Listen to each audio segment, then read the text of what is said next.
আপনারা নেতা সাজতে কিরকম ধরেন ইউনিয়ন পরিষদের চেয়ারম্যান প্রার্থী আছে, এবার আমি সবার সামনে ঘোষণা দিতেছি এই বিলওয়ার গ্রামে রফিক মেম্বার ছিল, যতটুকু পারছে উন্নয়ন করছে। কবি মেম্বার ছিল আমার ভাই জোহর আলীও ছিল। জোহর আলীর আমলে কোনো মারামারি কোনো ঝগড়াঝাটি হয় না, সে যতটুকু পারছে এই পুরা গ্রামকে সে নিয়ন্ত্রণ করে রাখছে।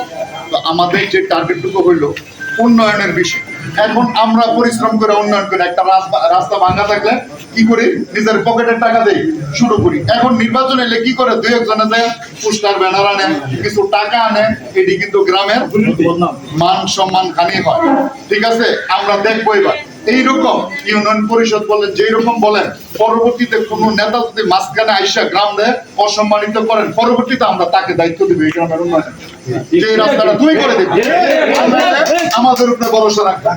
ঠিক আছে, আমাদের কোনো সমস্যা এই পর্যন্ত যত সমস্যা আছে বুঝছি না, এই গ্রাম তো দেখছে নৌকাতে একসময় চলতেছে, পর্যায়ক্রমে সবাই কিন্তু আমরা এই পর্যন্ত এই গ্রামটাই, এখন এই গ্রাম হচ্ছে চৌমনি, মাননীয় মন্ত্রী মহোদয়ের আমলের যে উন্নয়ন সবচেয়ে বেশি ছোঁয়া পাইছে আমাদের এই গ্রামের উন্নয়নের ছোঁয়া মন্ত্রী মহোদয়ের ফুয়াতো ভাই স্বপন ভাই। তো স্বপন ভাই অনেকে বলে আত্মীয়, উনি আত্মীয় না, ছোট কাল থেকে রাজনীতি করতে করতে এই পর্যন্ত বড় হয়েছে। আমাদের যে বর্তমান উপজেলা চেয়ারম্যান, ওনার অহংকার এত ছিল, ঠিক আছে, আমি আপনারা জানেন আমি 11 মাস ওনার কারণে আমি এলাকা ঢুকতে পারি, তারপর আমি ওনারে কোনোদিন অসম্মান করে কথা বলি না, এখন অসম্মান আমি করবো না। যে যেমন কর্ম করবো সেই ফল সেই ভোগ করবে। স্বপন ভাই ভালো করলে পরবর্তীতে আজীবন চেয়ারম্যান দেবে, উনি 2 আঙ্গুল হ্যান্ডশেক করছে।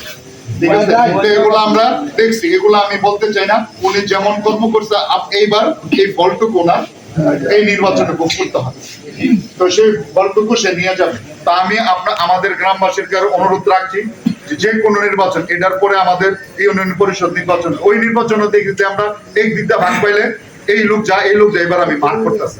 আপনারা বাড়িওয়ালা যারা আছেন, আপনারাই তো ভোটার, আপনারা ভোট দিয়ে তো ওনার কথাই তো আপনারা ভোট দিবেন, আমি তাদেরকেই ধরবো যে আপনারা যত ভোট দিতে ওনার এই জিনিসগুলো আপনারা খেয়াল রাখবেন, যে তুমি যদি নেতা হইতে চাও, ভালো কিছু করতে চাও, সবাই সাথে মিলেমিশে আলোচনা করে করো, এই গ্রামকে বদনাম করো না। ঠিক এইরকম ভাবে আজকে আমরা যেই 2-1 পোস্টার লাগাইছে ভুলক্রম, এরা জানে না, কারণ আমাদের বিষয়টা হয়েছে কি, এখন পর্যন্ত আমরা এই গ্রামে একটা সভা করতে পারি না, কাজে বিশ্বাস করি।